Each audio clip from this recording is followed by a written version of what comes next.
Irrigation ఎత్తిపోతల పథకం ఏదైతుందో ఆ పథకం కింద వర్షాకాలం పంట వస్తే బంగారం లాగా పంట పండుకొని మేము తింటున్నాం. కానీ యాసక పంట వస్తే మేము పంట పండించుకోలేక ఇబ్బంది పడుతున్నాం సార్. ఇప్పుడు రైతులు నారలు పోసుకోవాలంటే కూడా కష్టం అవుతుంది.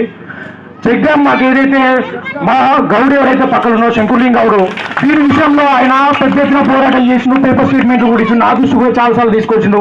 ఇది ఇట్లా కాదు, మనం పెద్ద ధర్నా చేయాలి, రాష్ట్రోకలు చేయాలి, దీనికోసం పోరాడాలని అంటే నాకు గౌడులో ఒకటి మాట చెప్పిండు, ఎమ్మెల్యే మన వ్యక్తి అయితే మనకు అది చెక్ డ్యామ్ మనం కట్టించుకుందాము.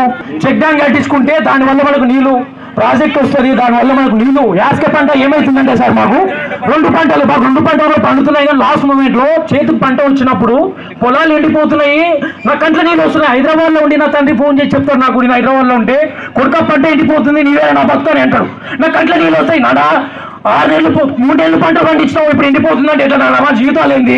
ఎక్కడ నుంచి తీసుకోవచ్చు డబ్బు? ఒకసారి అప్పులు అయిపోతే మన కథ ఏంది? మన జీవితాలు ఏంటంటే నేను కోరుకునేది ఒకటే, శ్రీహరి అన్నకి ఈరోజు నేను కొడుకులో డిమాండ్ చేసి మాట్లాడదు ఒకటే, అన్నా మీరు గెలిచిన తర్వాత అది 2 సంవత్సరాలు అవుతుందో సంవత్సరం అవుతుందో అది ఒక్క చెక్ డ్యామ్ ఏర్పాటు చేయడానికి ప్రభుత్వాన్ని మరి తప్పకుండా ఇంకోటి మిత్రులారా, కాంగ్రెస్ ప్రభుత్వమే గవర్నమెంట్ వస్తుంది, ఆ గవర్నమెంట్ లో శ్రీహరి అన్న తప్పకుండా అసెంబ్లీకి పంపించాలి. ఆ ప్రాజెక్టుకు అదేదో చెక్ డ్యామ్ కోసం మాట్లాడాలంటే చెక్ డ్యామ్ కోసం మాట్లాడాలంటే ఆ చెక్ డ్యామ్ కావాలనుకుంటే మనకు ఏదైతే మనం చెక్ డ్యామ్ టైప్ అనుకుంటే అది కావాలనుకుంటే శ్రీహరి అన్న మీరు అసెంబ్లీకి పంపిస్తేనే ఆ పని అవుతుంది. అది కోరిక కూడా మనం పంట పండించుకొని బతికే వాళ్ళము. ఇక్కడ ఎవరు గవర్నమెంట్ ఎంప్లాయీస్ లేరు, ప్రైవేట్ ఎంప్లాయీస్ లేరు, అందరూ రైతులే. నేను ఒక రైతు బిడ్డనే. నా తండ్రి చదువు సైన్స్ మిషన్ వల్ల నేను ఉస్మాన్ యూనివర్సిటీలో చదువుకొని బుల్లెట్ ప్రూఫ్ దెబ్బలు తగులుతుంది, తెలంగాణ కోసం పోరాడినోని. ఈరోజు బానిసలాగా నేను ప్రాక్టీస్ చేస్తూ కూడా ప్రాక్టీస్ లో కూడా నా మీద దుమ్మెత్తిపోసి నెత్తి మీద రాళ్ళు కొట్టడానికి ప్రయత్నం చేస్తున్నారు, తప్పుడు కేసులు పెట్టడానికి ప్రయత్నం చేస్తున్నారు. మిత్రమా, ఎవరు భయపెట్టిస్తున్నా భయపడలేదు. శ్రీహరి మా ఎంబడినంత వరకు ఎవరు భయపెట్టిస్తున్నా భయపడే ప్రసక్తే లేదు అన్న. అదొక్కటి కోరిక. తమ్ముడు ఆవేదనతో తాను నష్టపోయింది కాబట్టి నాలాగా మిగతా ఎవరు నష్టపోకూడదనే ఉద్దేశంతో ఇంత ఉద్వేదంగా మాట్లాడాడు. 100% అన్నా మనం బతికేదే పేద మంది కోసం.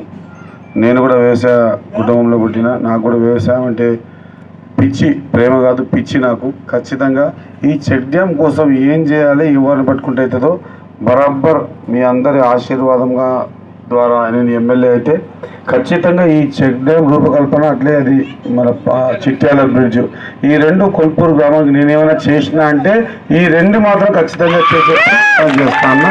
మీరు దయచేసి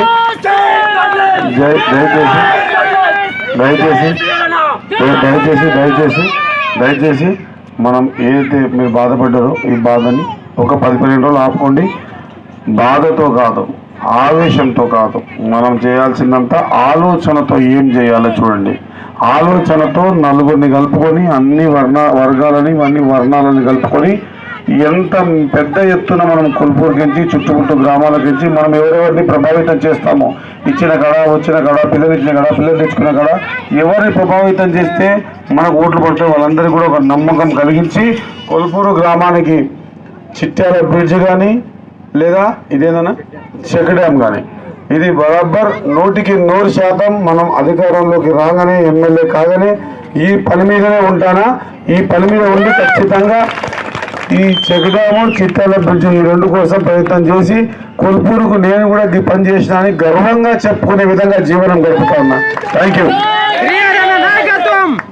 ఎన్నికల ప్రచారంలో భాగంగా కొల్పూరు గ్రామానికి చేసిన అన్న శ్రీహరి గారికి ధన్యవాదాలు తెలియజేస్తూ ఈ సభను సక్సెస్ఫుల్ గా చేసినందుకు